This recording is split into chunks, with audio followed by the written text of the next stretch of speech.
आप सभी का फिर से एक बार स्वागत है आज की इस बाइबल स्टडी में। आज हम लोग देखेंगे कि जो जय पाएगा उसके लिए परमेश्वर ने क्या वायदे किए हैं।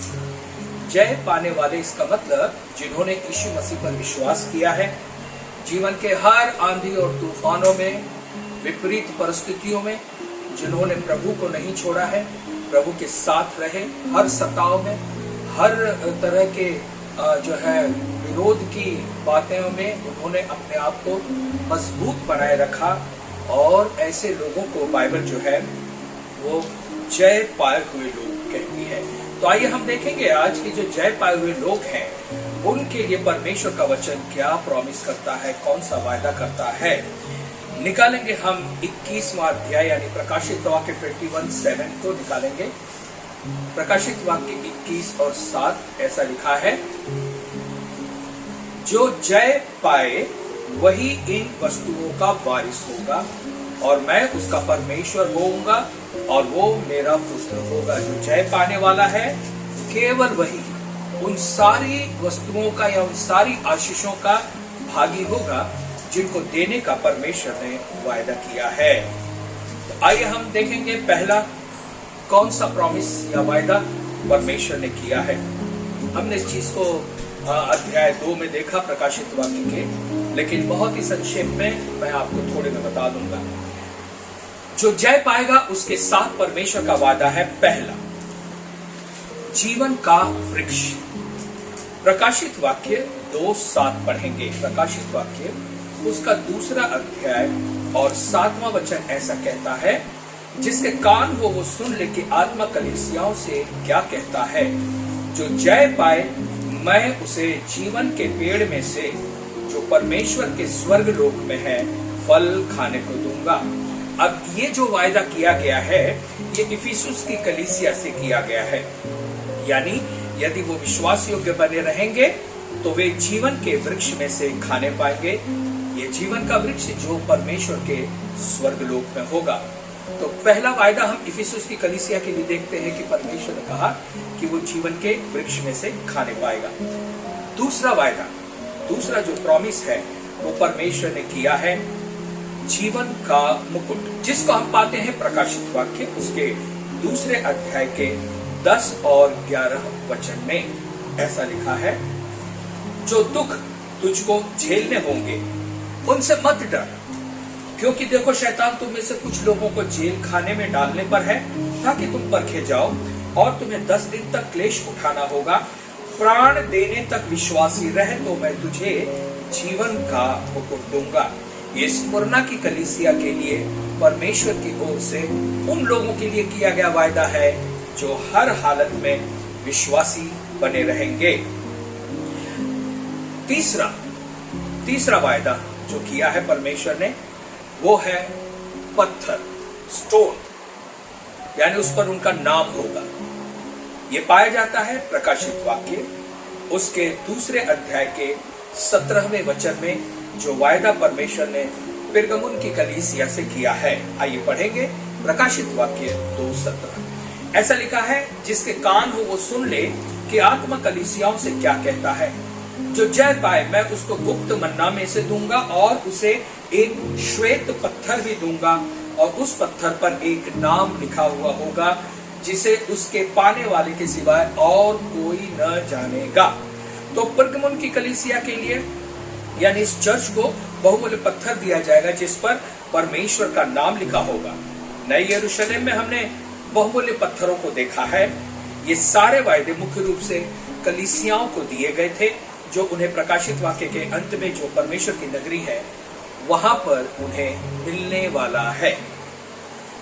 चौथा वायदा जय पाए हुए लोगों के लिए, चौथा वायदा जो पाया जाता है प्रकाशित वाक्य 2:26 में, रूल्स द नेशन, राष्ट्रों पर अधिकार, जातियों पर अधिकार। 2:26 प्रकाशित वाक्य 2:26 ऐसा कहता है, जो जय पाए और मेरे कामों के अनुसार अंत तक करता रहे मैं उसे जाति जाति के लोगों पर अधिकार दूंगा। और ये वायदा परमेश्वर ने थुआतीरा की कलीसिया को दिया था। पांचवा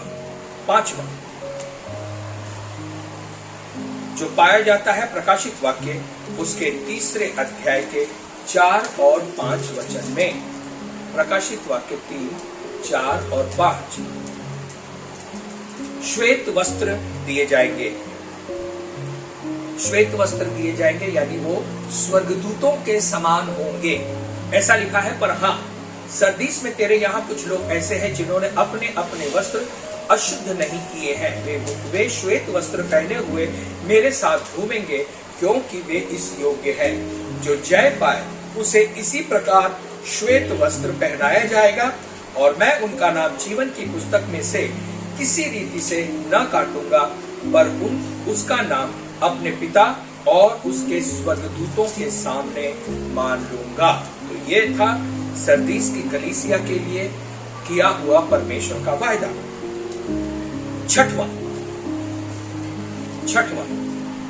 परमेश्वर के नगर का नाम उसे दूंगा। परमेश्वर के नगर या शहर का नाम उसे मिलेगा, और यह वायदा किया गया है फिलाडेल्फिया की कलीसिया के लिए।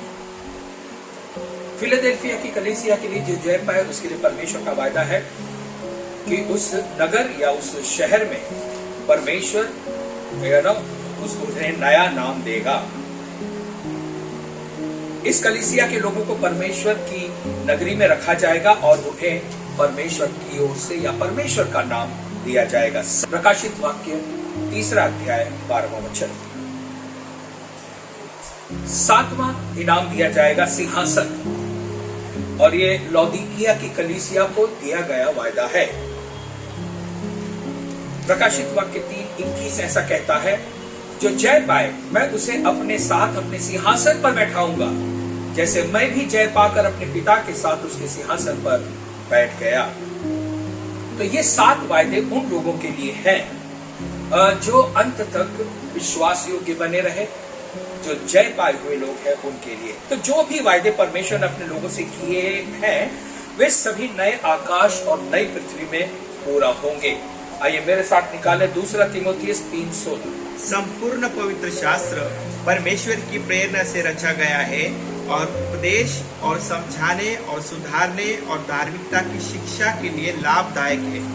यानी जो भी पवित्र शास्त्र में वायदा किया गया है वो परमेश्वर की ओर से है और परमेश्वर उसे जरूर पूरा करेगा। ये पवित्र शास्त्र लाभ के लिए, हर एक के लाभ के लिए है। यूहन्ना 4:3 में यीशु मसीह ने कहा, मैं तुम्हारे लिए रहने का स्थान तैयार करने जा रहा हूं। यानी परमेश्वर हमें उस नए यरूशलेम, नई पवित्र नगरी में रहने का स्थान तैयार कर रहा है, और ये हमने पाया है यूहन्ना उसका 14वां अध्याय 3 वचन में। फिर इसी यूहन्ना 14वां अध्याय 2 वचन में कहा है कि अगर ऐसा ना होता तो मैं तुम्हें बता देता। यदि ऐसा ना होता, यानी अगर मैं तुम्हारे लिए स्थान तैयार करने नहीं जाता या तुम्हारे लिए कोई स्थान कहीं नहीं होता तो मैं तुम्हें बता देता, लेकिन ऐसा नहीं है।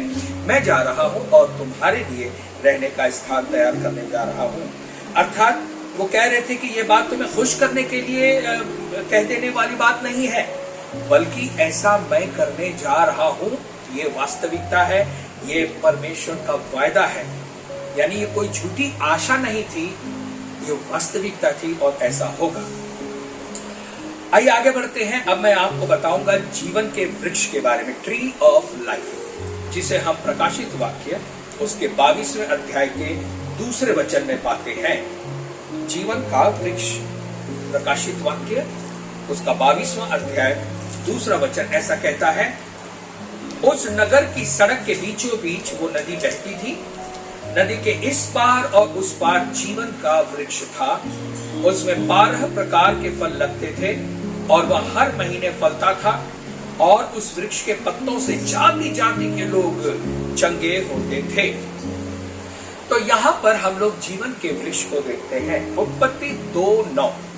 और यहोवा परमेश्वर ने भूमि में सब भांति के वृक्ष जो देखने में मनोहर और जिनके फल खाने में अच्छे हैं उगाए, और वाटिका के बीच में जीवन के वृक्ष को और भले या बुरे के ज्ञान के वृक्ष को भी लगाया।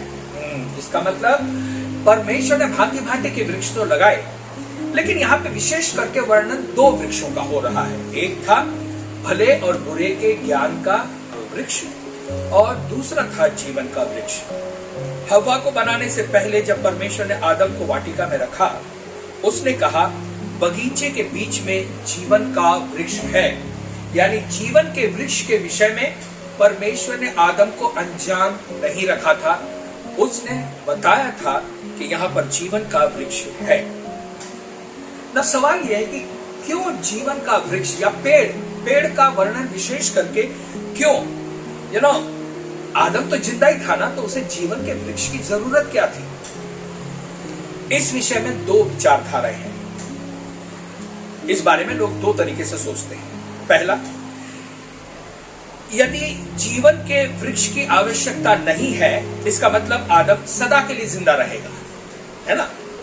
अगर जीवन के वृक्ष की जरूरत ही नहीं है तो आदम हमेशा के लिए जिंदा रहेगा। ये एक विचारधारा है। दूसरा, जीवन के वृक्ष को पाना अर्थात अनंत जीवन पाना। ये दो विचारधाराएं हैं। यानी एक कहता है कि अगर आदम जो है हमेशा जिंदा रहेगा तो उसको जीवन के वृक्ष की आवश्यकता ही क्या है।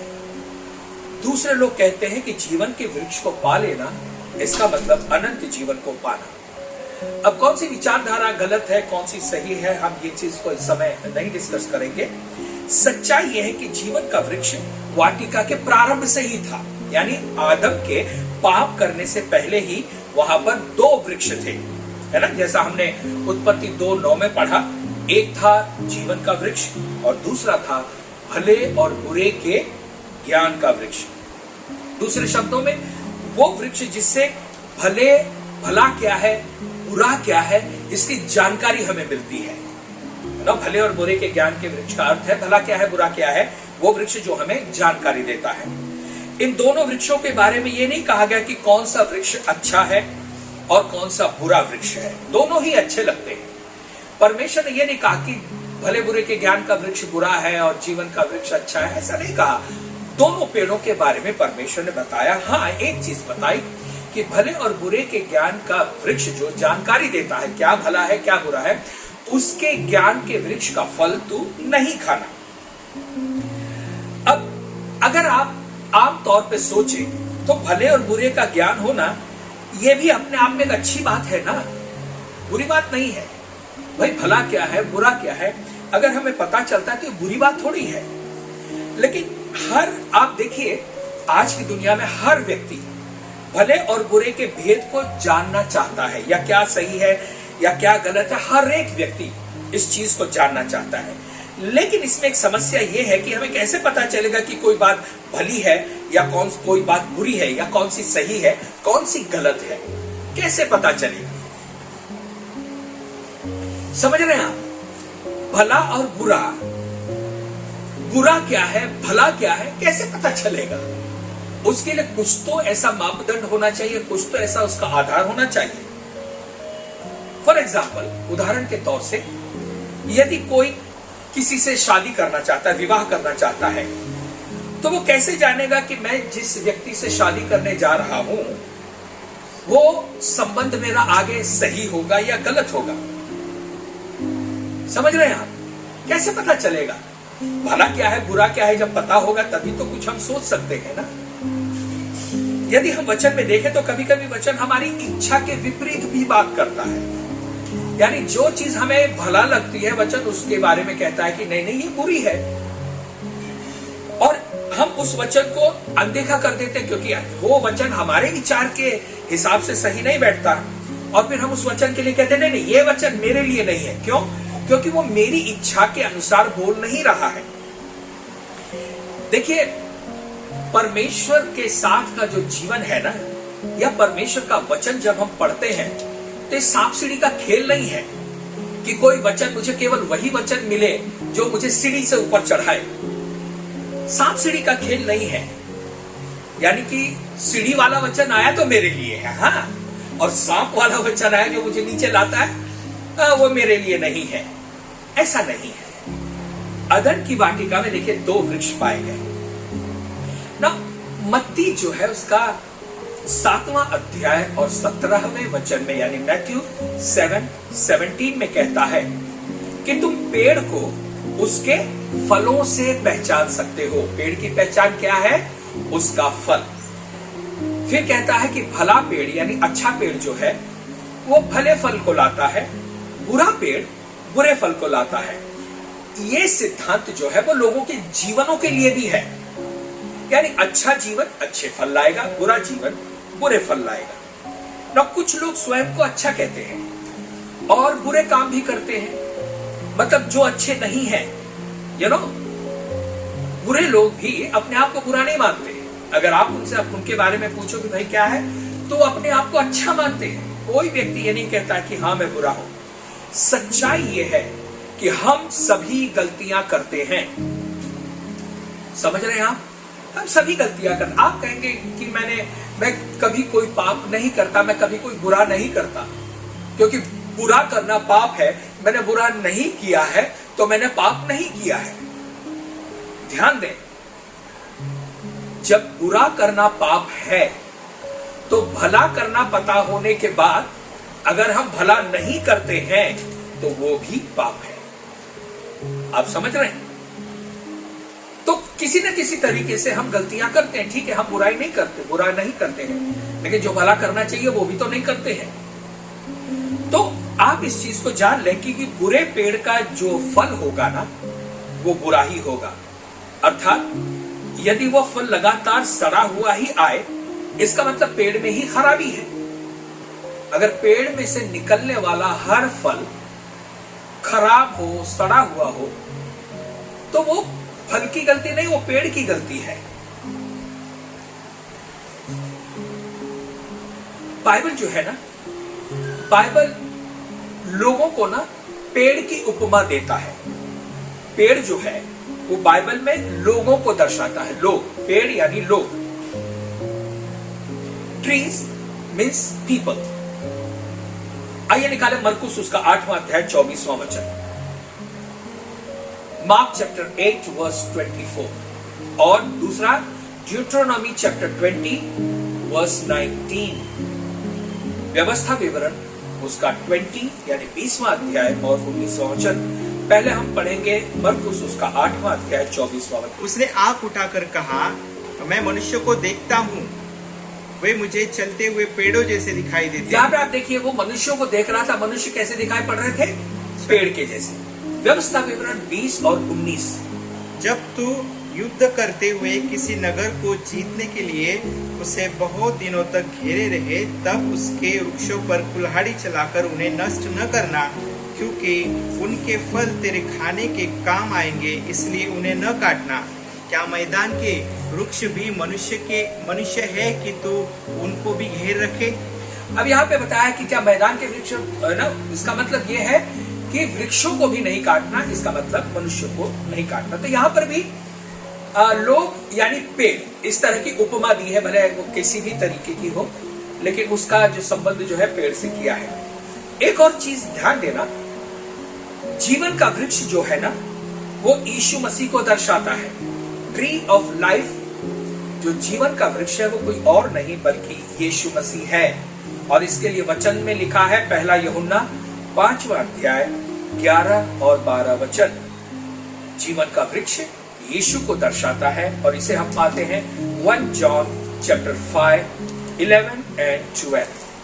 और वो गवाही वह है कि परमेश्वर ने हमें अनंत जीवन दिया है और वो जीवन उसके पुत्र में है।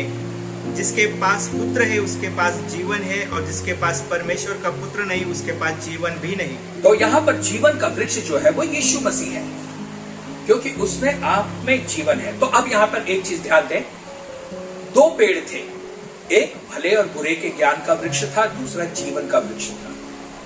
जीवन का वृक्ष कोई और नहीं बल्कि प्रभु यीशु मसीह को दर्शाता है, और भले और बुरे के ज्ञान का जो वृक्ष है वो आम लोगों को दर्शाता है। और लोगों को दर्शाता है, नहीं विश्वासियों को नहीं, मतलब हर एक व्यक्ति जो मानव जाति है उसको दर्शाता है।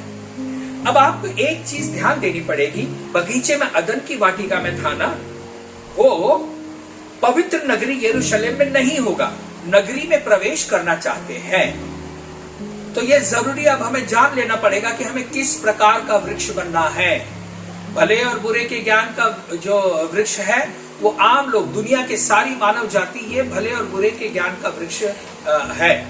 लेकिन जो जीवन का वृक्ष है वो प्रभु यीशु मसीह है। अब नई नगरी जो पवित्र नगरी यरूशलेम है उसमें भले और बुरे के ज्ञान का जो पेड़ है वो नहीं होगा। तो अब हमें अगर उस नगरी में जाना है तो हमें जीवन के वृक्ष का भागी बनना पड़ेगा। यानी परमेश्वर हमें स्पष्ट रूप से बताता है कि हमें किस प्रकार का व्यक्ति बनना है।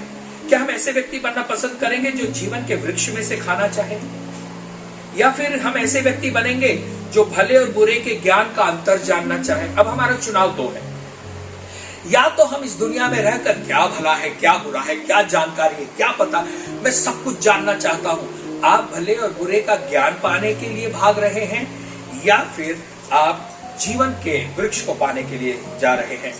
तो आप कहेंगे कि मुझे दोनों चाहिए, मैं भला बुरा क्या है वो भी जानना चाहता हूं और जीवन को भी पाना चाहता हूं। लेकिन हम ऐसा नहीं कर सकते, क्योंकि ऐसी ही चाल तो शैतान ने प्रारंभ में हवा के साथ चली थी ना। सच तो यह है कि सब कुछ हम कभी भी नहीं जान पाएंगे। भले आप भले और बुरे के ज्ञान के वृक्ष का फल खाना शुरू करो और सोचो कि मैं ये भी खाऊंगा और जीवन भी खाऊंगा, लेकिन आप देखिए दुनिया में आप मरते दम तक आपको सभी बातें पता चल गई हैं, सारी बातों की जानकारी हो गई है, ऐसा कभी नहीं हो सकता। मनुष्य जो है सर्वज्ञानी कभी भी नहीं बन सकता। और इसीलिए अपने हासिल किए हुए ज्ञान के आधार पर जीने का निर्णय, चाहे वो भले और बुरे ज्ञान के आधार पर ही क्यों ना हो, परंतु वो सही साबित नहीं होगा, हमारा वो भला नहीं कर पाएगा।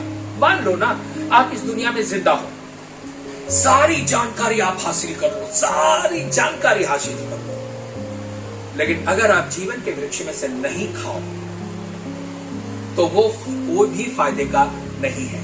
यीशु मसीह ने कहा ना, यदि मनुष्य सारे जगत को प्राप्त करे, सारी जानकारी हासिल कर, सब कुछ मुझे पता है, लेकिन अगर जीवन के वृक्ष में से नहीं खाए तो उसे क्या लाभ है। तो सारी जानकारी हासिल कर लेना, दूसरे शब्दों में भले और बुरे के ज्ञान को पा लेना, हमारी जिंदगी का कोई भला नहीं कर सकता। परमेश्वर चाहता है कि हम उस जीवन के आधार पर जिएं जो उसकी ओर से आता है, जो वो देता है। भले और बुरे के ज्ञान के आधार पर नहीं, लेकिन उस जीवन के आधार पर जिएं जो परमेश्वर की ओर से आता है। ना क्या होगा जब हम जीवन के वृक्ष के आधार पर जिएंगे, तो परमेश्वर हमें ऐसी बुद्धि देगा, ऐसा ज्ञान, यानी ये ज्ञान जो परमेश्वर के हमारे संबंध पर आधारित है, वो हमें मिलेगा। और इसीलिए तो वचन कहता है कि जो अज्ञानी है वो ज्ञानवान को लज्जित करेगा, जो कमजोर है वो बलवान को लज्जित करेगा। इसका मतलब अगर हमने जीवन के वृक्ष का फल खाया है तो हमें वो ज्ञान मिलेगा जो स्वर्ग की ओर से आता है। परमेश्वर ही एक है जो सर्वज्ञानी है, जिसको सब कुछ पता है। तो अगर हमने जीवन के वृक्ष के फल को खाया है तो हमें परमेश्वर का ज्ञान मिलेगा जिसे सब कुछ पता है।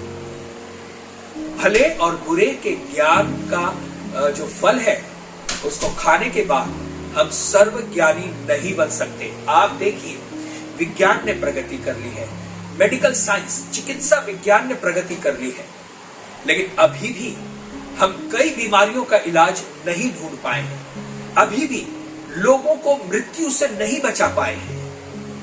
आप समझ रहे हैं, हम आगे बढ़ गए, हमारा विज्ञान जो है वो स्पेस में पहुंच गया है, अंतरिक्ष में पहुंच गया, सब किया है, लेकिन कहीं तो अभी भी हम अपने ज्ञान को अधूरा पाते हैं। और अगर हम सही ज्ञान पाना चाहते हैं या सही जानकारी पाना चाहते हैं तो ये जरूरी है कि हम जीवन के वृक्ष के फल को खाएं, तो परमेश्वर का ज्ञान हमारी ओर से आता है। उत्पत्ति 4:1 निकालें। जब आदम अपनी पत्नी हवा के पास गया तब उसने गर्भवती होकर कैन को जन्म दिया और कहा, मैंने यहोवा की सहायता से एक पुरुष पाया है। इंग्लिश बाइबल को अगर आप देखें तो ऐसा लिखा है कि एडम न्यू हिज वाइफ, आदम ने अपनी पत्नी को जाना। इंग्लिश बाइबल कहती है कि आदम जब हव्वा के पास गया तो उसने अपनी पत्नी को जाना ना। आदम ने हव्वा को जाना, ये जानना मेडिकल साइंस या वैज्ञानिक आधार पर नहीं था।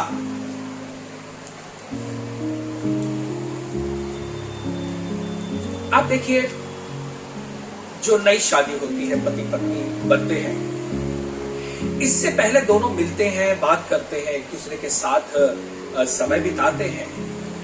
लेकिन जो सही जानना है एक दूसरे को ना, वो शादी के बाद की जो पहली रात है वहां से शुरू होता है। समझ रहे? यानी उसके बाद से, विवाह के बाद से पति पत्नी एक दूसरे को और भी ज्यादा जानने लगते हैं ना। अब देखिए, हव्वा को जानने के लिए आदम को कोई एनसाइक्लोपीडिया या कोई विज्ञान की पुस्तक का उपयोग करना नहीं पड़ा, या इस हव्वा में डीएनए क्या है, उसके क्रोमोसोम्स क्या है, उसके ना शरीर के गुणसूत्र क्या है, ये सब जानने की उसको जरूरत नहीं थी। ये संबंध से एक दूसरे को जाना। इसका मतलब संबंध के लिए किसी किताबी ज्ञान की आवश्यकता नहीं है। प्रेम संबंध से जुड़ जाने से एक दूसरे को हम जान सकते हैं, लेकिन जब और भी नजदीक आते हैं तो हम और भी गहराई से एक दूसरे को जान लेते हैं।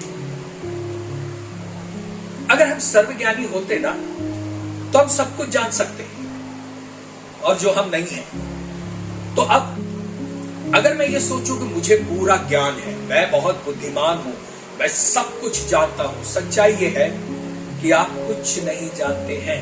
समुद्र की एक बूंद को जान लिया है बस, बहुत सा समुद्र का पानी बाकी है जो आप नहीं जान पाओगे। अच्छा, अब देखिए, शैतान जो है, शैतान चतुराई से शैतान ने हव्वा के लिए यही बात का इस्तेमाल किया है ना। उत्पत्ति 3, 4 और 5 जरा पढ़ें। Genesis chapter 3 verse 4 and 5। तब सर्प ने स्त्री से कहा, तुम निश्चय न मरोगे, वरन परमेश्वर आप जानता है कि जिस दिन तुम उसका फल खाओगे उसी दिन तुम्हारी आंखें खुल जाएंगी और तुम भले बुरे का ज्ञान पाकर परमेश्वर के तुल्य हो जाओगे। यानी कि यहां पे शैतान ने क्या चतुराई करके कहा कि यदि तुम सब कुछ जानना चाहते हो ना, या ये चाहते हो कि कोई तुम्हें कुछ बताए, तो तुम्हें स्वयं में ये जान लेना पड़ेगा कि भला क्या है और बुरा क्या है। तुम्हें इसकी जानकारी होनी बहुत जरूरी है। कुछ लोग कहते हैं, चर्च में मैं क्यों जाऊं, वहां जाकर किसी व्यक्ति का क्यों सुनूं, मैं क्यों किसी का सुनूं कि भला क्या है, बुरा क्या है। मुझे पता है भला और बुरा क्या है। ये वो व्यक्ति है जिसने भले और बुरे के ज्ञान के वृक्ष का फल खा लिया है, इसीलिए उसको किसी के ज्ञान की जरूरत नहीं है। लेकिन मैं आपको बताऊं, जो हम चर्च में आते हैं ना, वो भला क्या है, बुरा क्या है, ये जानने के लिए नहीं आते हैं। हम चर्च में जीवन पाने के लिए आते हैं, जीवन के वृक्ष का फल खाने के लिए आते हैं। जरूरी नहीं कि मैं सारी जानकारी हासिल कर लूं और मुझ में जीवन पाया जाए। नो, हम अगर परमेश्वर को ही न जाने और भले और बुरे को जरूर जान लें, सारी जानकारी, सारी बुद्धि, सारा ज्ञान अपने अंदर ले लें, और अगर परमेश्वर को ही न जाने तो उसे क्या लाभ होगा।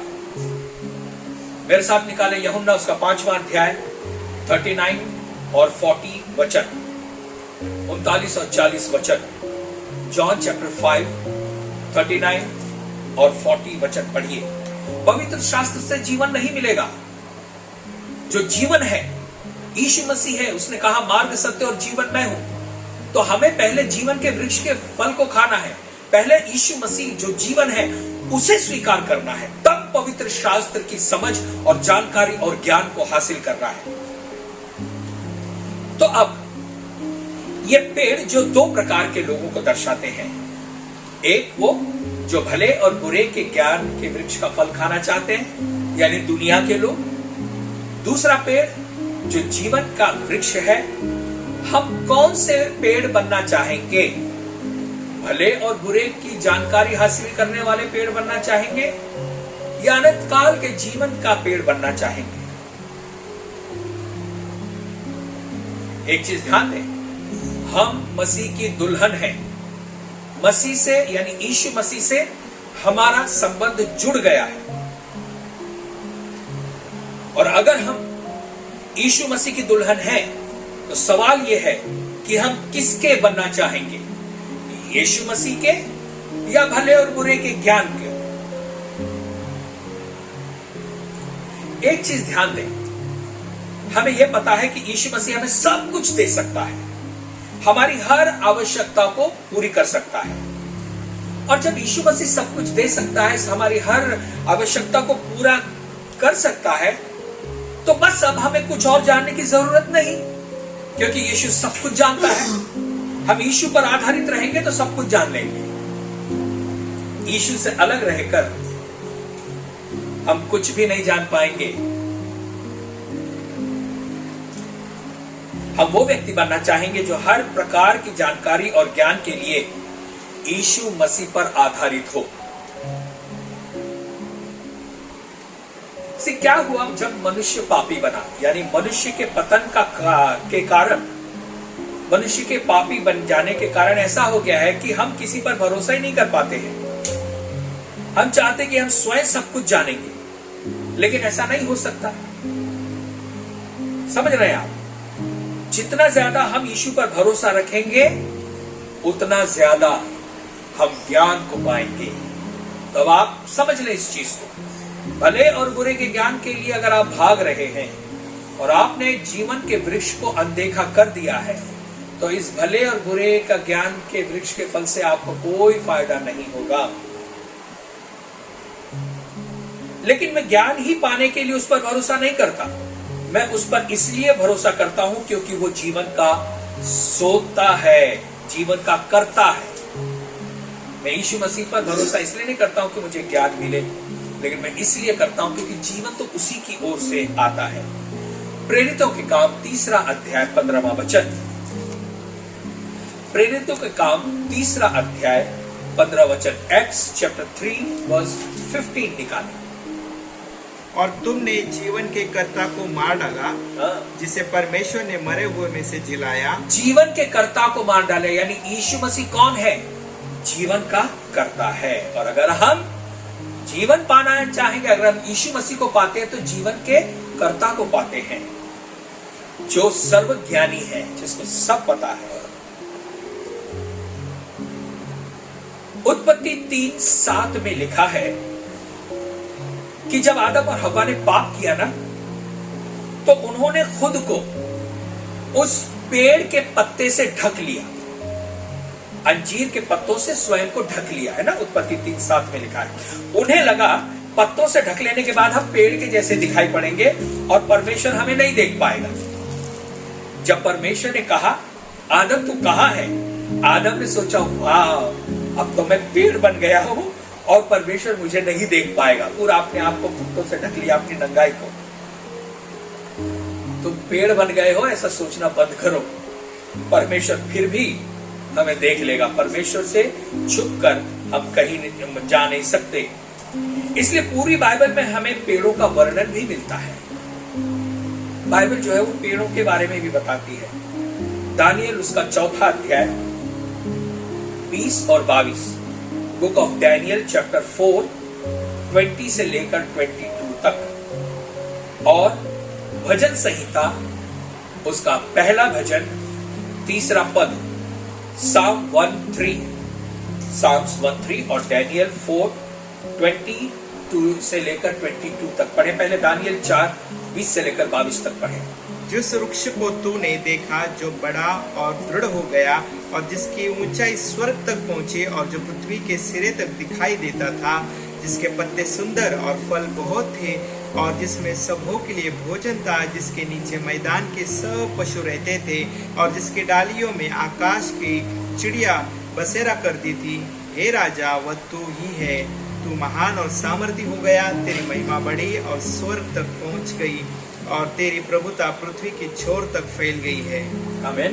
तो यहाँ पे पेड़ का वर्णन मनुष्यों से किया गया है या पेड़ का वर्णन किया है उस बात के अर्थ को बताने के लिए। जैसे वचन संहिता 1:3 में भी कहता है ना कि मेरे लोग ऐसा पेड़ बनेंगे जो जल धाराओं के किनारे लगाए गए हैं। हाँ, हम पेड़ हैं, सही बात है, लेकिन सवाल यह है कि हम किस प्रकार का पेड़ हैं। क्या हम वो पेड़ हैं जो जीवन से जुड़ा है, जो यीशु मसीह से आता है, या हम वो पेड़ हैं जो सब कुछ जानना चाहता हो, जो स्वयं की क्षमता और स्वयं ही पर आधारित है, अपना ज्ञान, अपनी स्वेच्छा, अपना संबंध पर आधारित हो। ये बातें लंबे समय तक आपकी सहायता नहीं कर सकती। आप अगर अपने ही ऊपर आधारित हो, अपने ही ज्ञान पर आधारित हो, तो ये जरूरी नहीं कि आप जीवन में असफल नहीं होंगे। ये बातें हमारी सहायता नहीं करने पाएंगी। देखिए, नॉलेज या जानकारी का जो दायरा है, सीमा है, वो सीमित है। समझ रहे हैं आप? हम कितनी जानकारी अपने पास ले सकते हैं, क्या क्या जान सकते हैं, बताइए कितना जानेंगे आप? जितना भी ज्यादा से ज्यादा आप जानने की कोशिश करेंगे, लेकिन सच्चाई यह है कि और भी ज्ञान है। मैं हमेशा इस बात को कहता हूं कि जहां पर मनुष्य के ऊंचे से ऊंचा ज्ञान समाप्त होता है ना, वहां से तो परमेश्वर का शुरू होता है। तो भले और बुरे के ज्ञान का पेड़ बनकर क्या जान पाएंगे? देखिए, हम ऐसे दौर में हैं जहां पे आर्टिफिशियल इंटेलिजेंस, कंप्यूटर काम करता है। आप देखिए ना, क्यों एआई या कंप्यूटर की जरूरत पड़ी? हमें कुछ जानकारी चाहिए, वो एआई देगा हमें, कंप्यूटर हमें देगा। दूसरे शब्दों में, हमने कंप्यूटर बनाया है, लेकिन कंप्यूटर को हमसे ज्यादा पता है। इसीलिए तो किसी बात को जानने के लिए हम फट से गूगल देखते हैं। क्यों? क्योंकि हमें नहीं पता है, वो कंप्यूटर को पता हो गया। यीशु मसीह ने कहा, अंजीर के पेड़ से ये सीखो, मत्ती 24:32 में, मैथ्यू 24:32। अंजीर के पेड़ से ये दृष्टांत सीखो, जब उसकी डाली कोमल हो जाती और पत्ते निकलने लगते हैं, तो तुम जान लेते हो कि ग्रीष्म काल निकट है। पेड़ से सीखो। आप अगर सोचो कि मेरे पास पूरा ज्ञान है, तो तुम्हारे पास नहीं, पेड़ भी तुम्हें सिखाने के लिए तैयार है। आप समझ रहे हैं इस बात को? तो अब हमारे पास दो मार्ग हैं जो हमें मरकुस 11:14 वचन, यानी मार्क चैप्टर 11:14 में है। इस पर उसने उनसे कहा, हाँ। अब से कोई तेरा फल कभी न खाए। हाँ। और उसके चेले सुन रहे थे। आगे को हम इस वृक्ष के फल को नहीं खाने पाएंगे। जो भले और बुरे के ज्ञान का वृक्ष है ना, उसके फल को कभी ना खाने पाएंगे। केवल एक ही पेड़ के फल को खाएंगे।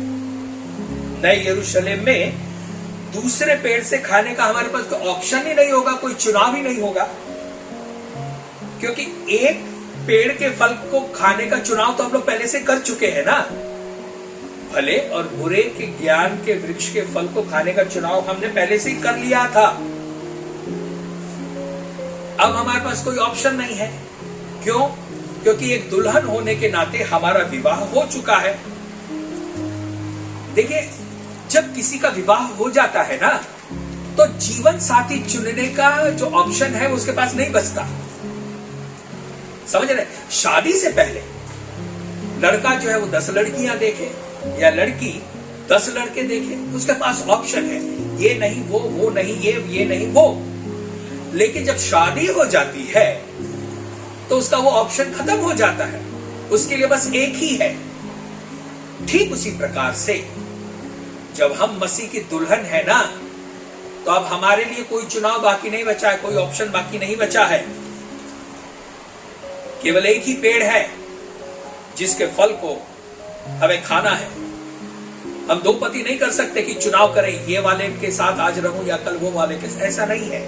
हमने एक पति चुना है जो यीशु मसीह है, और हम अब उसी पेड़ के फल को खाएंगे जो जीवन का वृक्ष है, जो यीशु मसीह है। देखिए, यीशु मसीह को स्वीकार करने के द्वारा हमने निर्णय लिया है कि अब आगे हम जीवन के वृक्ष से हमेशा के लिए जुड़ गए हैं। तो अब हमारे लिए कोई दूसरा ऑप्शन है ही नहीं। इसीलिए नए यरूशलेम में भले और बुरे के ज्ञान के वृक्ष नहीं होगा। क्योंकि वो ऑप्शन हो गया, हमने चुन लिया और इतनी बड़ी प्रॉब्लम्स में संसार आ गया, मानव जाति। हव्वा ने क्या किया जानते हैं? अपनी नजर जो है ना गलत पेड़ की ओर लगाई। ओके, उत्पत्ति 3:6 में लिखा है, हव्वा ने देखा और उसको वो पेड़ बहुत अच्छा लगा, उसका फल बहुत अच्छा लगा।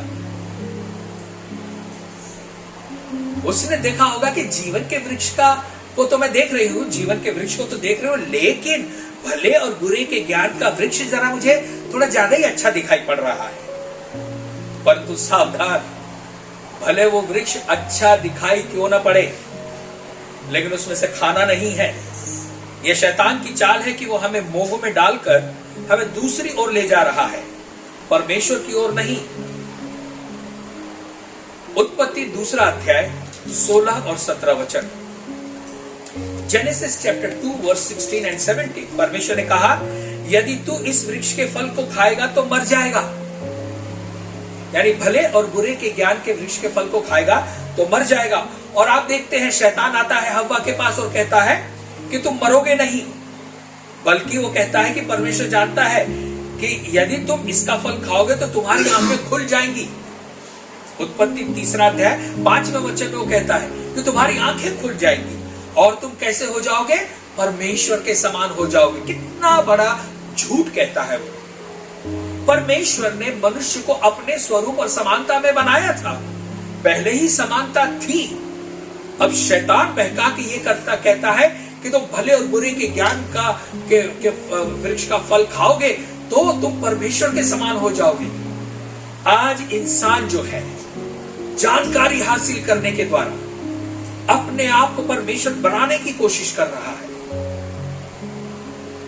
और आप जानते हैं, जब आदम और हव्वा ने वो फल खाया तो मनुष्य ज्ञान बढ़ाकर परमेश्वर बन जाने की दौड़ में शामिल हो गया। यानी अपने आप का मुकाबला परमेश्वर से करने लगा।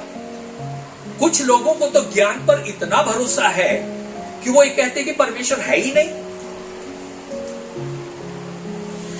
यही तो मानव जाति आज कर रही है। अपनी बुद्धि, अपने ज्ञान, अपने विज्ञान की जानकारी के द्वारा खुद को बचाने की कोशिश कर रहे हैं। इंसान कोशिश कर रहा है कि हम नॉलेज हासिल करें, जानकारियां हासिल करें, ज्ञान हासिल करें, विज्ञान में हम आगे बढ़ें, मेडिकल साइंस, चिकित्सा विज्ञान में आगे बढ़ें, ताकि हम मरे नहीं। जितनी भी हम प्रगति कर रहे, साइंटिफिक हो या कुछ भी हो, इसलिए कर रहे ताकि हमारा जो जीवन है वो इस पृथ्वी पर आसानी से गुजरे, हमें आनंद प्राप्त हो, शांति प्राप्त हो, आसानी हो जाए। चलने में, पैदल चलने में हम थक जाते थे तो कार बना ली, लो आराम से बैठो। केवल कार ही नहीं, उसमें एयर कंडीशन भी लगा दिया ताकि बाहर कितनी भी धूप हो आप आराम से चल रहे हैं। विज्ञान ने यही कोशिश की है कि हम कुछ ऐसा लाएं जिससे हमारे जीवन की आसानी हो। लेकिन आप जानते हैं, इतना करके भी कोई आसानी हम नहीं कर रहे हैं। उल्टा परमेश्वर के द्वारा बनाई गई इस पृथ्वी को हम नाश कर रहे हैं। बड़े बड़े एटम बम और न्यूक्लियर बम सब हम बना रहे हैं। क्या आपको पता है अगर एक फूट जाए तो उससे कितना बड़ा विनाश होगा? विज्ञान हमने हर जानकारी हासिल कर ली है। कैसे किसी देश को एक बटन दबाने से खत्म कर दिया जाए, यह हमने जान लिया है, हमारी जानकारी हो गई है। अब सवाल यह है कि क्या हम परमेश्वर बनना चाहते हैं? और अगर ऐसा करके परमेश्वर बन रहे हैं तो हम परमेश्वर नहीं बल्कि शैतान बन रहे हैं। हमारी हर उन्नति प्रगति जो है वो परमेश्वर की बनाई गई पृथ्वी के विपरीत है। और इसीलिए तो ग्लोबल वार्मिंग हो गया है। मौसमों में मौसम सही तरीके के नहीं चल रहे हैं, हर तरह से बदलाव आ रहे हैं। हम जानकारियां हासिल करके खुद के नाश की तरफ बढ़ रहे हैं। हम सब कुछ खोज करके हमें ना सब कुछ खोज के जानने का नशा चढ़ गया है। ज्ञान के वृक्ष का नशा चढ़ गया है। जो उस अदन की वाटिका में हमने खाया था ना, उसका नशा तब से चल रहा है। हम सब कुछ जानना चाहते हैं। मैं पढ़ाई लिखाई के विरोध में बात नहीं कर रहा, प्लीज हम अच्छा पढ़ें, अच्छे से आगे बढ़ें। लेकिन मैं बात कर रहा हूं कि अगर हम ये सोचें कि पढ़ाई लिखाई के द्वारा हम बुद्धिमान बनकर सर्वज्ञानी बन जाएंगे, तो ऐसा नहीं है। हम अपने सांसारिक ज्ञान पर घमंड भी करने लग गए। सच में देखा जाए तो ज्ञान जितना बढ़ रहा है उतना ज्यादा हम मृत्यु के करीब आ रहे हैं, उतना ही मौत हमारी नजदीक आ गई है। घर घर में इलेक्ट्रिसिटी है, मृत्यु और आपसे उतनी दूरी है जितना आप वो चालू वायर को जब तक नहीं छूते उतनी दूरी है मृत्यु और आपकी। हमने गाड़ियां बना ली, एक्सीडेंट्स में कितने लोग मरते हैं। ये जो मरने का तरीका है ये परमेश्वर ने नहीं बनाया, ये हमारे ज्ञान ने बनाया। हवाई जहाज गिर जाते हैं, पानी में जहाज डूब जाते हैं, ये हमारी जानकारी भले और बुरे के ज्ञान के वृक्ष का फल खाने का नतीजा है ना। और इसीलिए अब ये वो समय है कि हमें भले और बुरे के ज्ञान के वृक्ष की ओर न जाकर जीवन के वृक्ष की ओर जाना है। निर्गमन 15वां अध्याय 23वां वचन, एक्सोडस 15:23। फिर मारा नामक एक स्थान पर पहुंचे, वहां का पानी खारा था, उसे वह न पी सके, इस कारण उस स्थान का नाम मारा पड़ा।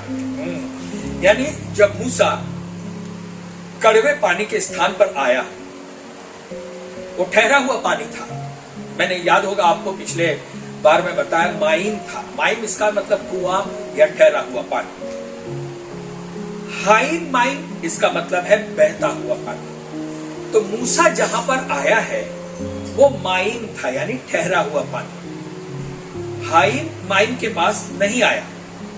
उसके बाद कड़वे पानी को पीने लायक करने के लिए परमेश्वर ने मूसा को एक पेड़ दिखाया, और मूसा इस पेड़ को देख, परमेश्वर ने मूसा से कहा कि मूसा पानी कड़वा है, लोग नहीं पी पा रहे हैं, अब तू एक काम कर, इस पेड़ को देख, ये पेड़ तुझे जीवन देगा, ये पेड़ इस पानी को जो है वो पीने लायक बना देगा। एक्सोडस 15:25 यानी निर्गमन 15वां अध्याय 25वां वचन। दूसरे शब्दों में परमेश्वर उसे जीवन के वृक्ष को दिखा रहा है। हिब्रू भाषा में जो शब्द वृक्ष के लिए आया है वही शब्द लकड़ी के लिए भी है, और इसीलिए बाइबल में ट्रांसलेशन में यह लिखा है कि श्रापित है वो जो पेड़ पर लटकाया जाता है। लकड़ी पेड़ एक ही है। तो जिस तरह से परमेश्वर ने मूसा को वो लकड़ी दिखाई, वो पेड़ दिखाया, जीवन का वृक्ष दिखाया, आज हमारे इस कड़वे जीवन में ये जरूरी है कि हम यीशु जो पेड़ पर लटकाया गया यानी यीशु मसीह के क्रूस को देखें। जब हम क्रूस को देखते हैं तो वहां से हमें जीवन के वृक्ष तक पहुंचने का मार्ग प्राप्त होता है। वो पेड़ जिस पर यीशु मसीह लटकाया गया, वो लकड़ी का क्रूस जिस पर यीशु मसीह लटकाया गया, जब हम उसको देखते हैं, जैसे परमेश्वर ने मूसा को वो लकड़ी दिखाई, वो पेड़ दिखाया, उसी प्रकार से जब हम क्रूस को देखते हैं तो क्रूस हमें जीवन के वृक्ष तक पहुंचने का मार्ग दिखाता है। मैं एक बात बता के बंद करूंगा।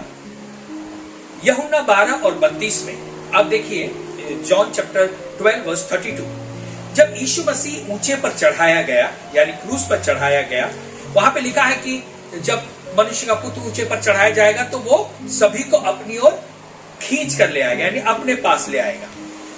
इसका मतलब जब यीशु क्रूस पर चढ़ाया गया, आप देखिए उस जगह पे उसके अगल बगल 2 क्रूस और थे। यीशु मसीह का अकेले का क्रूस नहीं था, एक क्रूस उसके दाहिनी ओर, एक क्रूस उसके बाईं ओर था। इसका मतलब यीशु मसीह जिस पेड़ पर लटकाया गया उसके दाहिनी ओर एक पेड़ था, बाईं ओर एक पेड़ था, यानी यहां पर 2 वृक्ष थे, और दोनों वृक्ष पर डाकू लटके हुए थे। बीच में यीशु मसीह थे, और जो दोनों जो क्रूस थे यानी 2 पेड़ थे, उन पर 2 डाकू लटके थे, और ये दोनों डाकुओं को एक जैसा दंड मिला था, यानी मृत्यु दंड मिला था, जो हम पाते हैं लूका 23:39 में ना। आप देखिए उसमें से एक पेड़ पर जो लटका यानी एक क्रूस पर लटका हुआ जो डाकू था ना, वो यीशु मसीह को जानकारी दे रहा है। वो बता रहा है, यीशु मसीह तू खुद कैसे बच सकता है और तू कैसे हमें बचा सकता है। यीशु मसीह को वो जानकारी दे रहा था। और दूसरे पेड़ पर लटका हुआ यानी दूसरे क्रूस पर लटका हुआ डाकू कहता है, हे प्रभु, जब तू अपने राज्य में आए तो मेरी सुधि लेना। इस वचन को हम पाते हैं लूका 23:40 से लेकर 42 तक। Luke chapter 23, 40 and 42। यानी एक डाकू ने कहा, हे प्रभु, मैं जानता हूं कि तू निर्दोष है, तू निर्दोष है।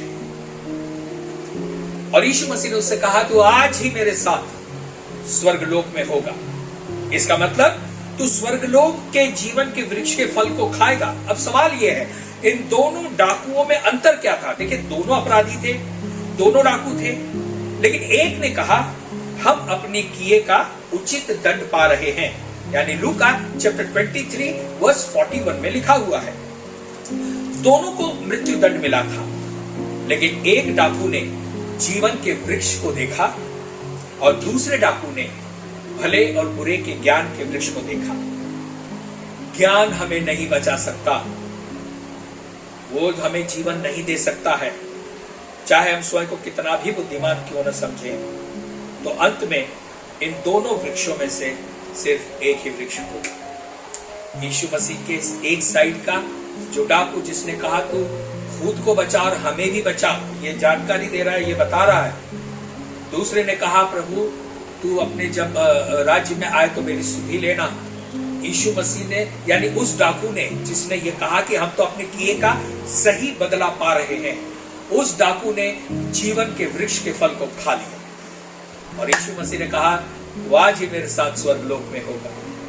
दूसरे ने भले और बुरे के ज्ञान के वृक्ष के फल को खाया और वो मर गया। आज हम यहीं रुक जाएंगे। परमेश्वर आप सभी को बहुत बहुत आशीष दे। आप और भी ज्यादा वचनों में आगे बढ़ें, और भी ज्यादा जानने के लिए आप अगला अध्ययन भी देख सकते हैं। God bless you.